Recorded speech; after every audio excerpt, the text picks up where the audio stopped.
Hello viewers, স্বাগতম জনাইছো মোৰ চেনেললৈ। আজি আপোনাক কম যে OTG কেবলৰ বিষয়ে। হয় ভিউৱাৰ্স, OTG কেবল এনেকুৱা এটা বস্তু আপোনাৰ এন্ড্ৰইড ফোনত আপুনি পেনড্ৰাইভ যদি লগাব খোজে, আপুনি এক্সটাৰ্নেল পেনড্ৰাইভো লগাব পাৰে। লগতে আপুনি যদি কম্পিউটাৰৰ মাউছ যদি ব্যৱহাৰ কৰিব খোজে, যে আপুনি কম্পিউটাৰৰ নিচিনাকৈ যদি চলাব খোজে আপোনাৰ এন্ড্ৰইড ফোনটো, আপুনি তেনেকৈও চলাব পাৰে।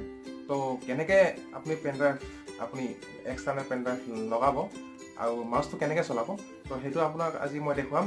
চাই থাকিব মোৰ ভিডিঅ'টো শেষলৈকে। আৰু যদি ভাল যদি লাগে লাইক কমেণ্ট আৰু শ্বেয়াৰ কৰিব আৰু ছাবস্ক্ৰাইব কৰিব মোৰ চেনেলটো একেবাৰে নাপাহৰিব। তো বলক চাওঁ কেনেকৈ পেনড্ৰাইভ লগাই আৰু মাউছ আপুনি এণ্ড্ৰইড ফোন ব্যৱহাৰ কৰিব পাৰে।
सब्सक्राइब करें और बेल आइकन को जरूर दबाएं।